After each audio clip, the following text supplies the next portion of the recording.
नमस्कार दोस्तों, स्वागत है एक बार फिर आपके अपने YouTube चैनल जीवा स्टडी पर। मैं वरिष्ठ अध्यापक मुकेश कुमार जांगड़ आपका स्वागत करता हूं। तो इस वीडियो में हम देखेंगे लेवल 1 और लेवल 2 दोनों के लिए उपयोगी जो है हिंदी और उसकी शिक्षण विधियां देखेंगे। क्या देखेंगे? हिंदी देखेंगे, शिक्षण विधियां देखेंगे और इसके साथ ही जो है राजस्थानी भाषा के जो क्वेश्चंस आते हैं वो भी इसी हिंदी के अंदर ही आते हैं, तो वो भी इसमें देखेंगे।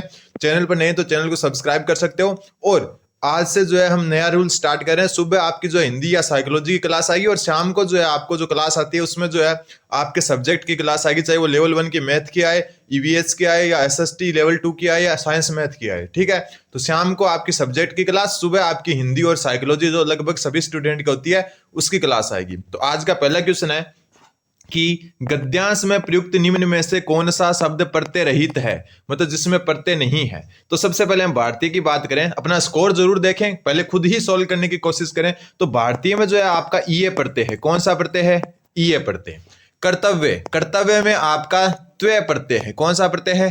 त्वय प्रत्यय। ठीक है। पौराणिक, पौराणिक में आपका इक प्रत्यय है। तो प्रत्यय रहित कौन सा हो गया? विशेष, क्योंकि इसमें वी उपसर्ग है। क्या है? वी उपसर्ग है। और शेष जो है वो पूरा का पूरा एक शब्द है, तो वी उपसर्ग है इसमें, ना कि प्रत्यय है। तो उत्तर क्या हो जाएगा आपका? Option number C. अगला क्वेश्चन, क्वेश्चन नंबर 32वां क्वेश्चन बोल रहा है अतएव में कौन सी संधि है। देखो यहां पर बात हो रही है अतएव, तो इसको जो संधि विच्छेद करेंगे तो ये आ जाएगा अतः विसर्ग जो है प्लस एव, तो ये होती है इसकी संधि विच्छेद। तो अतएव की संधि कौन सी होगी? विसर्ग संधि, क्योंकि विसर्ग आ रहा है यहां पर, अतः फिर विसर्ग प्लस एव, तो उत्तर हो जाएगा आपका ऑप्शन नंबर सी, विसर्ग संधि। इंपॉर्टेंट क्वेश्चन है, क्योंकि आरएसएस बोर्ड की भी बहुत सारी परीक्षाओं में ये शब्द आ चुका है कि अतएव में कौन सी संधि होती है, या कई बार ये पूछ लेते हैं अतएव का जो है संधि विच्छेद क्या होगा, तो अतः प्लस एव। ठीक है, और विसर्ग संधि होती है इसमें, क्योंकि यहां पर दो विसर्ग लग रहे हैं, आपको दिख रहा होगा। फिर है अगला क्वेश्चन, क्वेश्चन नंबर 33वां क्वेश्चन हो रहा है कि निम्न में से कौन सा शब्द जो है गद्यांश में विशेषण की तरह प्रयुक्त नहीं हुआ है। ठीक है, अब देखो ऊपर गद्यांश में चलते हैं। विशेषण में क्या होता है? जो किसी जो है संज्ञा या सर्वनाम की क्या करता हो? विशेषता बताता हो। क्या करता हो? विशेषता बताता हो। ठीक है, तो कौन सा शब्द जो है विशेषण के रूप में प्रयोग जो है प्रयुक्त नहीं हुआ है? तो देखो सबसे पहले यहां पर ये चारों शब्द मैंने जो है हाईलाइट कर रखे हैं। सबसे पहले है चौपाया प्राणी। तो यहां पर चौपाया जो शब्द है वो किस किस विशेषता बता रहा है? प्राणी की। तो ये तो आपका क्या है? विशेषण है।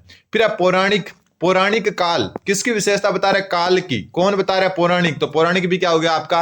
विशेषण हो गया। फिर है मानवीय, मानवीय किसकी विशेषता बता रहा है? कर्तव्य की, कि कर्तव्य कैसा है? मानवीय है, तो ये भी विशेषण हो गया। तो जो सहयोग है ना वो किसी की भी विशेषता नहीं बता रहा, क्योंकि सहयोग के आगे जो है क्रिया आ रही है, तो ये किसी की भी विशेषता नहीं बता रहा। तो सहयोग क्या हो जाएगा आपका? सही उत्तर हो जाएगा। ठीक है, सहयोग क्या हो जाएगा? सही उत्तर हो जाएगा। तो उत्तर क्या हो जाएगा आपका? ऑप्शन नंबर सी, सहयोग। विशेषण के बाद में हमेशा या तो संज्ञा आती है या सर्वनाम आता है। ठीक है, ज्यादातर संज्ञा ही आती है विशेषण के बाद में, तो ये ध्यान रखना। और इसको कहते हैं विशेष्य, जिसकी विशेषता बताई जाती है उसको विशेष्य कहते हैं, और जो विशेषता बताता है उसको विशेषण कहते हैं। ठीक है, ऊपर जाकर अपने अच्छे से ये क्वेश्चन भी देखे लिया। फिर क्वेश्चन नंबर 34वां क्वेश्चन बोल रहा है कि निम्न में से बेल शब्द का, एक मिनट, निम्न में से बेल शब्द का पर्यायवाची कौन सा है? तो सबसे पहले हम वर्तक की बात करें। वर्तक होते हैं जो है ना घोड़े के जो नाल होता है ना, घोड़े का जो खुर होते हैं, घोड़े के खुर, जिसको घोड़े की नाल कहते हैं। ठीक है, नाल भी कहते हैं और खुर भी कहते हैं। ठीक है, घोड़े के खुर, खुर मतलब नाखून टाइप से। ठीक है, वृश्चिक आपको बताइए किसका होता है? बिच्छू होता है, उसका जो होता है पर्यायवाची होता है। ठीक है, बात करें वर्षभ की, तो वर्षभ आपका बैल का ही पर्यायवाची होता है। उत्तर क्या हो गया आपका? ऑप्शन नंबर बी, वाजी। वाजी होता है आपका अश्व का, अश्व मतलब घोड़ा, घोड़े का पर्यायवाची क्या होता है? वाजी होता है। तो ध्यान रखना, वाजी जो होता है वो घोड़े का, वर्षभ जो है आपका बैल का पर्यायवाची है। तो उत्तर तो हो गया बी, वृश्चिक बिच्छू का पर्यायवाची होता है, और वर्तक होता है घोड़े के खुर को भी वर्तक कहते हैं। ध्यान रखना, वर्तक के कई पर्यायवाची होते हैं। फिर आपका क्वेश्चन नंबर 35वां क्वेश्चन बोल रहा है सर्वोपरि जो शब्द है उसमें कौन सा समास है? सबसे पहले सर्वोपरि जो शब्द है उसका समास विग्रह देख लेते हैं अपन। इसका समास विग्रह होगा सबसे ऊपर। क्या होगा? सबसे ऊपर, या फिर अगर एकदम अलग शब्दों में बताएं तो सर्व से ऊपर। किससे? सर्व से ऊपर, सर्व से ऊपर। तो देखो सर्व से ऊपर ये करता, और मैं आपको बता चुका कि जब ये कारक चिन्ह आ जाए ना, जब भी कारक चिन्ह आ जाए तो हमेशा समास होता है तत्पुरुष समास। तो उत्तर क्या हो जाएगा आपका? ऑप्शन नंबर बी, जो सर्वोपरि है उसमें कौन सा समास है? तत्पुरुष समास। जैसे कारक चिन्ह आ जाए, जैसे कर्ता ने आ जाए, कर्ता ने कर्म को करण से, ये जो है ना ने को से, ये आ जाए ना आपके, तब हमेशा तत्पुरुष समास होता है। ध्यान रखना। अगला क्वेश्चन, क्वेश्चन नंबर 36 36वां क्वेश्चन बोल रहा है, एक जो है आपके काल दिया हुआ है, देखो ये आप थोड़ा सा अच्छे से पढ़ लेना। आसन भूतकाल किसे कहते हैं, सामान्य भूतकाल किसे कहते हैं, पूर्ण भूतकाल, हेतु हेतुबंध भूतकाल, जो है अपूर्ण भूतकाल। हालांकि जो है मैंने क्लासेस लगभग जो है 13-14 क्लासेस हिंदी की ले ली है, उसमें सब कुछ क्लियर करवा दिया आपको। अगर सारी क्लासेस नहीं देखी है तो प्लेलिस्ट अलग से बनाई हुई है, जाकर देख सकते हो।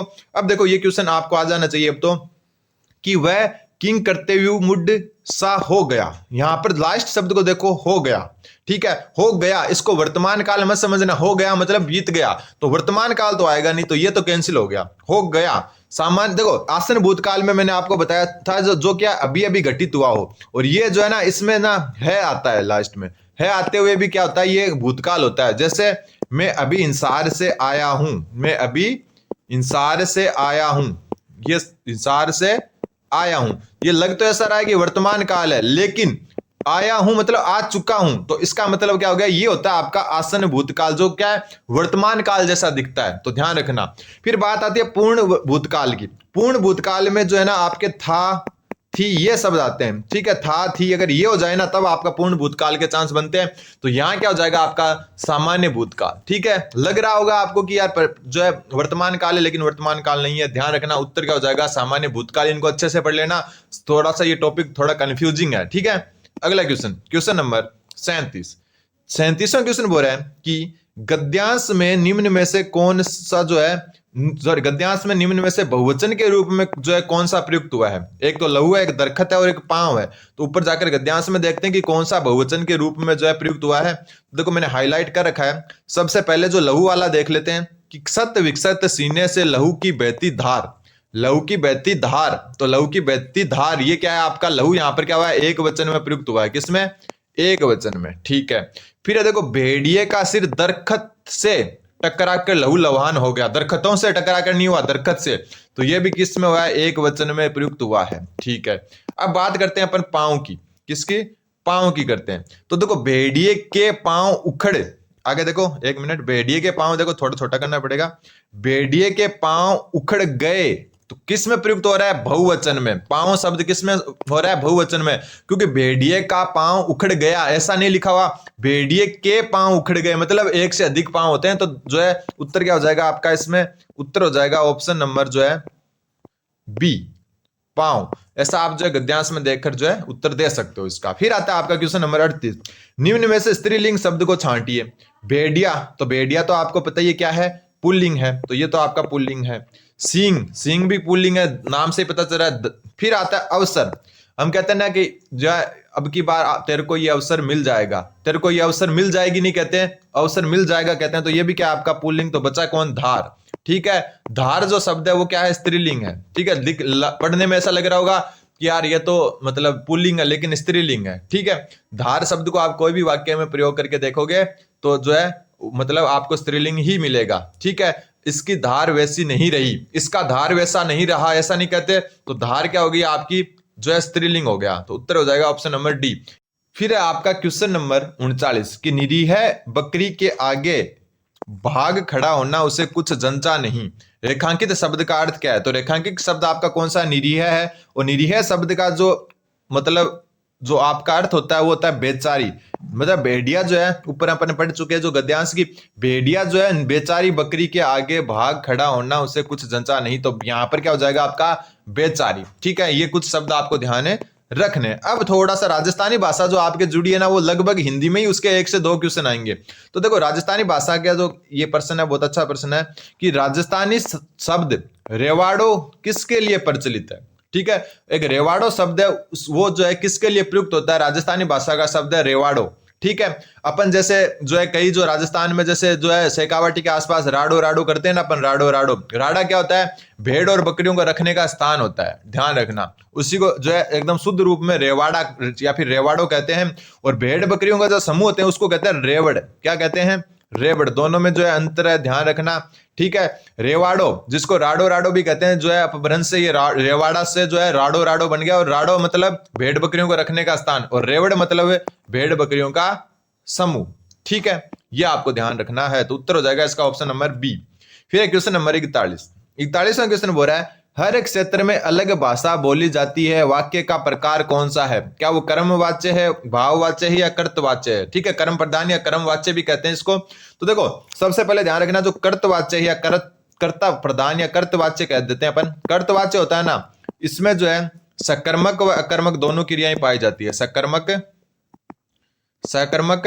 प्लस अकर्मक दोनों क्रियाएं पाई जाती है। ठीक है, फिर जो आपका आता है भाववाच्य। ठीक है, कौन सा? भाववाच्य। भाववाच्य में जो है आपके जो है केवल अकर्मक क्रिया पाई जाती है, केवल नोट कर सकते हो आप, केवल अकर्मक क्रिया पाई जाती है। और फिर आपका आता है कर्मवाच्य या कर्म प्रधान वाच्य, और कर्मवाच्य में जो है आपके केवल सकर्मक क्रिया आती है। क्या आती है?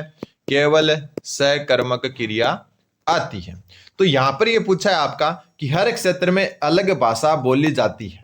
ठीक, तो यहां पर जो सबसे पहले देखो कर्मवाच्य में एक ये भी ध्यान रखना है कि जो भी आपकी जो क्रिया या फिर जो लिंग वचन क्रिया ये होते हैं ना, ये कर्म के आधार पर प्रयुक्त होते हैं। किसके आधार पर?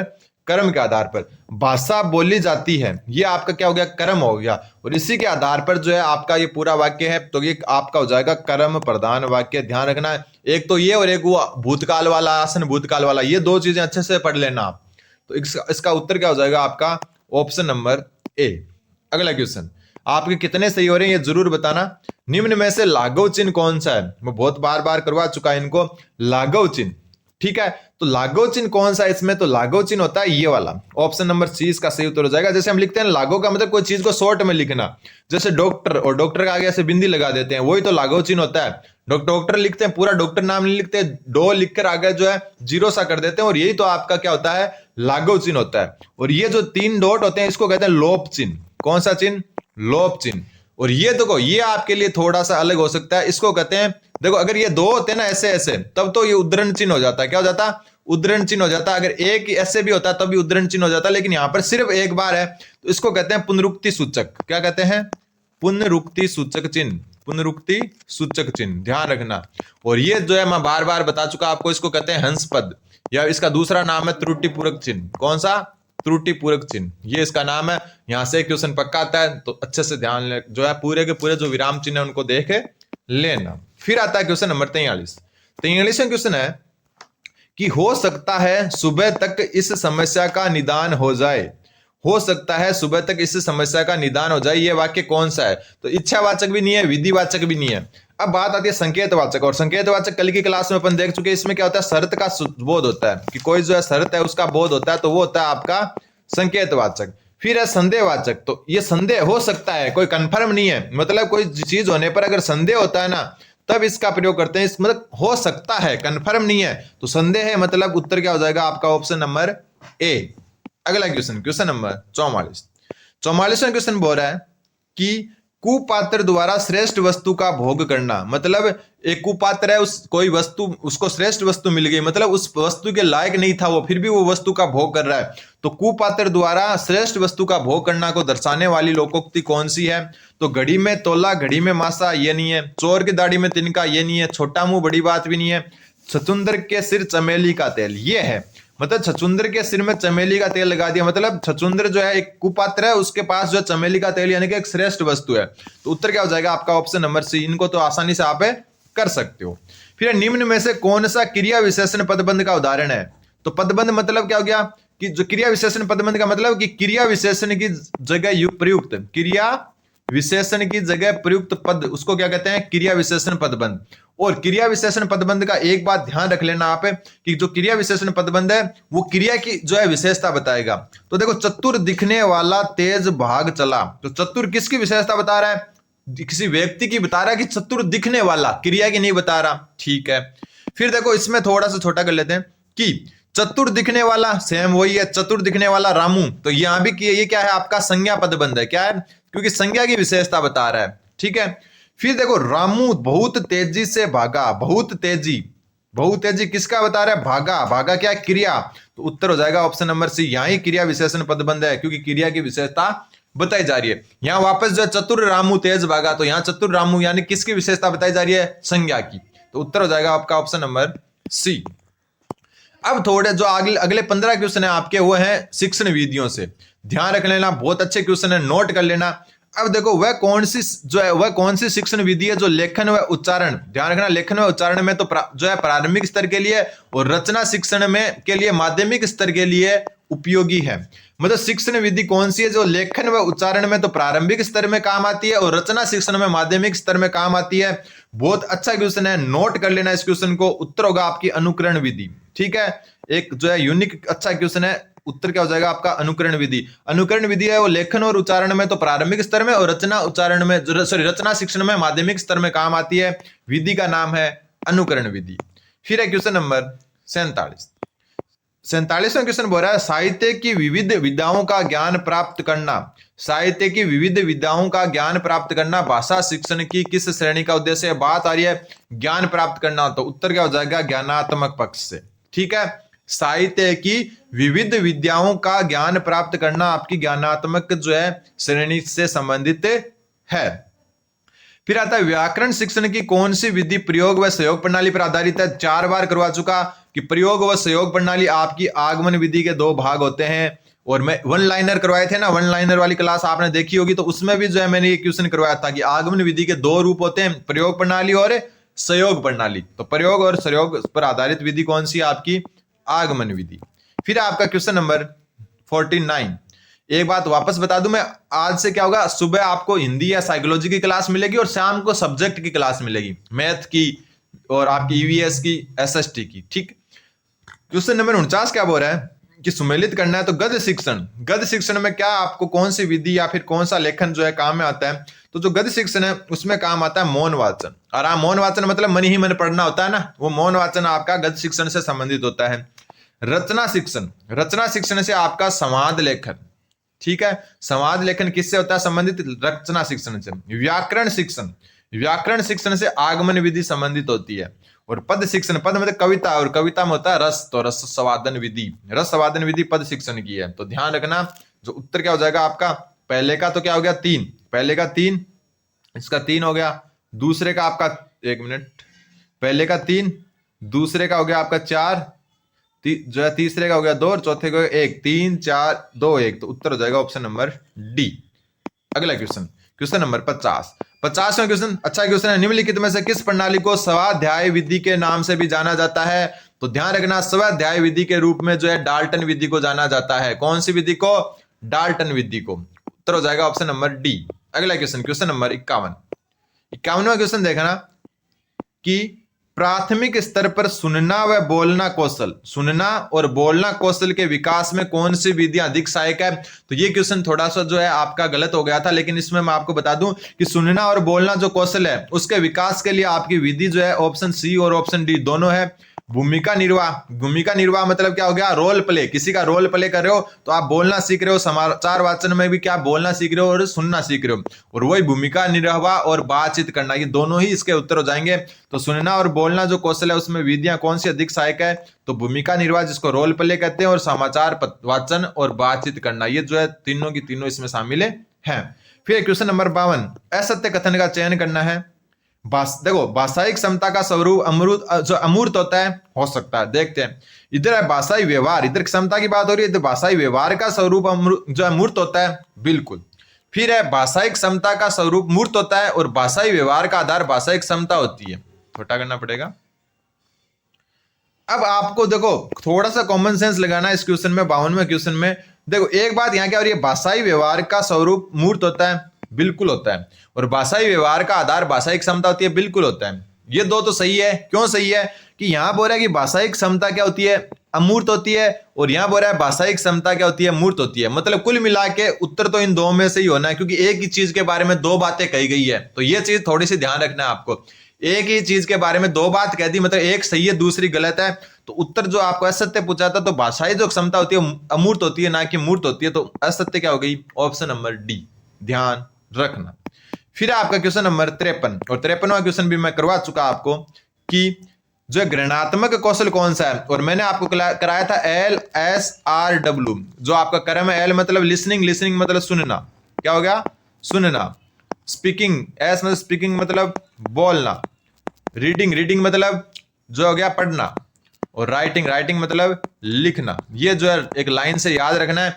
अब देखो जो आपके जो ये और ये मतलब पहला और तीसरा ये होते हैं आपके ग्रहणात्मक, क्या होते हैं, ग्रहणात्मक। और जो आपके ये और ये होते हैं आपके अभिव्यक्तात्मक। ठीक है, तो पूछा ग्रहणात्मक है तो सुनना और पढ़ना, उत्तर हो जाएगा आपका ऑप्शन नंबर बी। ठीक है, और अगर ये पूछे कि बेसिक जो है ना दो कौन से हैं, बुनियादी कौशल कौन से, तो पहले दो सुनना और बोलना ये होते हैं आपके बुनियादी कौशल। कौन से बुनियादी, पहले की क्लासों में हम क्लियर कर चुके हैं।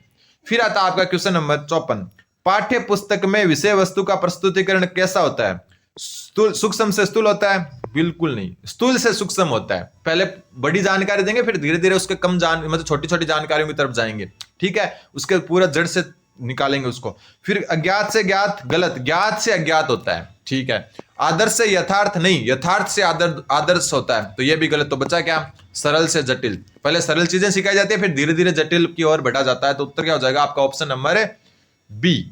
अगला क्वेश्चन, क्वेश्चन नंबर 55, श्रवण व लेखन कौशल को विकसित करने का साधन क्या है। श्रवण यानी कि सुनना और लेखन यानी लिखना। तो अनुलेखन मतलब क्या होता है, जैसे अपन कोई बच्चे को क ख ऐसे जो है ऊपर डाल के देते हैं और उसको देख कर ही वो क ख ग ऐसे लिखता है, तो इससे तो केवल और केवल लेखन कौशल हो रहा है, श्रवण कौशल कहीं भी इसमें दिख नहीं रहा, तो ये तो गलत हो गया। ये गलत हो गया, तो ये ऑलरेडी गलत हो गया क्योंकि उपरोक्त सभी हो ही नहीं सकता, पहला ही गलत है। सुलेख मतलब राइटिंग सुधारने के काम आता है कि अच्छे से देखो, किताब से देखकर आप अच्छे से लिख रहे हो ऐसे सुलेख, या राम ने आम खाया, राम ने ऐसे करके तुम अच्छे राइटिंग में लिखते हो, उसको सुलेख कहते हैं। तो ये सिर्फ लेखन किससे संबंधित है, उत्तर होगा श्रुतलेख। श्रुतलेख का मतलब होता है जैसे नोट्स लिखवाते हैं ना, टीचर तो बोलता है और बालक उन बोलते बोलते लिखता है, तो ये आपका श्रवण और लेखन। मतलब पहले तो जो है बालक जो अध्यापक की सुनता है तो उसको श्रवण से जोड़ सकते हो, और फिर लिखता है तो उसको क्या कहते हैं, लेखन। तो श्रवण व लेखन दोनों चीजें श्रुत लेखन में जो है आपकी क्या होती है, जो है विकसित होती है। क्वेश्चन नंबर 56वां क्वेश्चन बोल रहा है, देखो ये क्वेश्चन नोट कर लेना आप। 56वां क्वेश्चन, निम्न में से किसमें विद्यार्थी को स्व आंकलन का अवसर प्रदान किया जाता है। स्व आंकलन मतलब खुद के आंकलन का अवसर। सबसे पहले अधिगम का आंकलन, इसको कहते हैं योगात्मक आंकलन। कौन सा, योगात्मक आंकलन। ठीक है, फिर अधिगम के लिए आंकलन और अधिगम में आंकलन। ठीक है, अधिगम के लिए और अधिगम में आंकलन, ये दोनों रचनात्मक आंकलन के उदाहरण है। किसके, रचनात्मक आंकलन के। ठीक है, बात यहां स्व आंकलन की हो रही है, और स्व आंकलन आपके जो है ऑप्शन नंबर सी, यानी कि अधिगम के रूप में आंकलन, इसमें जो है आपका क्या विकास होता है, स्व आंकलन का। इंपॉर्टेंट है, नोट करके लिख सकते हो इसको, और इसको जो है आप ध्यान रख लेना कि अधिगम के रूप में जो आंकलन ना, वो स्व आंकलन के जो है काम आता है। फिर आपका अगला क्वेश्चन, तो इसमें ध्यान रखना, अधिगम के रूप में आंकलन होता है, वो स्व आंकलन में क्या होता है, जो है अवसर प्रदान करता है। कुछ नया सीखने के लिए रिवीजन के तौर पर इन क्लासों को आपको लेना है। फिर सत्य कथन बताना है कि सत्य कथन कौन सा होगा। सबसे पहले अधिगम कठिनाइयों को दूर करने के लिए निदानात्मक शिक्षण किया जाता है, तो गलत है। क्यों, कठिनाइयों को दूर करने के लिए जो किया जाता है उसको कहते हैं उपचारात्मक शिक्षण। ठीक है, उपचारात्मक। निदानात्मक किस्म के लिए होता है कठिनाइयों को जानने के लिए, पता कारण का पता लगाने के लिए, कठिनाइयों को जानने के लिए होता है ये, कठिनाइयों को जानने के लिए। कठिनाइयों का जो है दूर करने के लिए होता है उपचारात्मक, तो ये तो गलत हो गया। फिर उपचारात्मक शिक्षण निदानात्मक परीक्षण का आधार है, तो ये भी गलत है, उल्टा लिख दिया। जो निदानात्मक परीक्षण है ना, वो जो है उपचारात्मक परीक्षण का जो है क्या है, जो है आधार है। क्यों, क्योंकि निदानात्मक में हम क्या करते हैं, कठिनाइयों को जानते हैं और फिर उनका उपचारात्मक में क्या करते हैं, उपचार करते हैं। तो आधार हो गया निदानात्मक, ना कि उपचारात्मक। फिर अधिगम कठिनाइयों को ज्ञात करने के लिए उपचारात्मक शिक्षण किया जाता है, तो अभी ऊपर बात कर चुके हैं कौन सा किया जाता है, निदानात्मक। तो ये भी गलत हो गया, मतलब तीनों के तीनों गलत हो गए। पूछा था सत्य कौन सा, तो कोई भी कथन सत्य नहीं है, ध्यान रखना। तो उत्तर क्या हो जाएगा आपका ऑप्शन नंबर डी। अगला क्वेश्चन, क्वेश्चन नंबर 58वां क्वेश्चन बोल रहा है, उपलब्धि परीक्षण के स्वरूप यानी कि डिजाइन का निर्माण के अंतर्गत क्या ध्यान नहीं रखा जाता। उपलब्धि परीक्षण क्या होता है कि बालक ने क्या कुछ सीखा, क्या कुछ उपलब्ध किया अधिगम से, वो उसका परीक्षण होता है उपलब्धि परीक्षण। इसमें बोला कि उपलब्धि परीक्षण के स्वरूप जो है उसके निर्माण में क्या ध्यान नहीं रखा जाता। तो देखो, उद्देश्यों की दृष्टि से अंक बार बिल्कुल, उद्देश्य मतलब कि ज्ञानात्मक, भावात्मक, जो आलोचनात्मक, कौन सा जो है उद्देश्य या कौन सी चीज हम परखना चाहते हैं, तो वो होता है उद्देश्यों की दृष्टि से अंक बार। तो ये तो जरूर जो है इसमें जो है शामिल किया जाता है। फिर विकल्पों की योजना, ठीक है, विकल्पों की योजना का बिल्कुल इसका भी ध्यान रखा जाता है। खंडों की योजना का मतलब हो गया वस्तुनिष्ठ कितने होंगे, मिलान वाले कितने होंगे, उसका भी ध्यान रखा जाता है। रुचि की दृष्टि से अंक बाहर नहीं रखा जाता, क्योंकि रुचि की दृष्टि से रखेंगे तो अपन सही से नहीं जान पाएंगे। अगर हम एक छात्र की रुचि के अनुसार प्रश्न दे देंगे तो वो तो अच्छा ही करेगा, तो इससे उपलब्धि का पता नहीं चलेगा। उपलब्धि का मतलब हो गया हर क्षेत्र में उसने क्या उपलब्धि हासिल की। तो उत्तर हो जाएगा आपका ऑप्शन नंबर डी। फिर आपके लास्ट के 2 क्वेश्चन बचे हैं। पहला आज का लास्ट का जो 59वां क्वेश्चन है कि गोदान प्रेमचंद ने लिखी तो रामचरितमानस कौन लिखेगा। ये उदाहरण कौन से प्रकार के प्रश्न का है। क्या ये बहुविकल्प प्रश्न है? बिल्कुल नहीं है। वर्गीकरण है? बिल्कुल नहीं है। एकांतर अनुक्रिया है? बिल्कुल नहीं। एकांतर अनुक्रिया का मतलब होता है असत्य सत्य वाले कथन, तो वो भी नहीं है। तो उत्तर क्या हो जाएगा? सादृश्य अनुभव रूप प्रश्न। रीजनिंग में होते हैं ना सादृश्य छांटिए, मतलब गोदान प्रेमचंद ने लिखी तो रामचरितमानस कौन लिखेगा, ये जो है आपका सादृश्य अनुभव रूप के प्रश्न है। तो उत्तर क्या हो जाएगा आपका ऑप्शन नंबर ए। फिर आज का लास्ट क्वेश्चन, सतत एवं व्यापक मूल्यांकन में दायरे की व्यापकता से क्या तात्पर्य है, मतलब उसका दायरा व्यापक होना चाहिए, इससे क्या तात्पर्य है। एक से अधिक मूल्यांकन के उपकरण का उपयोग में लेना, बिल्कुल नहीं। मूल्यांकन में साथी शिक्षकों व अभिभावकों की राय लेना, बिल्कुल नहीं। बच्चों को मूल्यांकन के अवसर प्रदान करना, बिल्कुल नहीं। तो उत्तर क्या हो जाएगा आपका ऑप्शन नंबर डी। दायरे की व्यापकता का मतलब है कि कक्षा कक्ष के बाहर की प्रक्रियाओं को भी मूल्यांकन में शामिल करना, मतलब बड़ा दायरा होना चाहिए। ऐसा नहीं है कि सिर्फ आप पढ़ाई को ही ध्यान में रखो, उसके अनुशासन को, उसके खेलने कूदने की बाह्य जो सह शैक्षिक गतिविधियां उनको भी ध्यान में रखो। तो वो होती है दायरे की व्यापकता। उत्तर हो गया आपका ऑप्शन नंबर डी। तो उम्मीद है कि आपके समझ में आएगा। चैनल जीवा स्टडी को सब्सक्राइब जरूर करें। और अब से जो है आपकी डेली शाम को जो है सब्जेक्ट की क्लास आएगी, चाहे वो लेवल 1 की आए या लेवल 2 आए, सब्जेक्ट की क्लास आज से शुरू कर रहे हैं अपन। और सुबह जो है आपकी जो है रीजनिंग हिंदी या फिर साइकोलॉजी की ही क्लास आएगी। धन्यवाद, बने रहें जीवा स्टडी के साथ।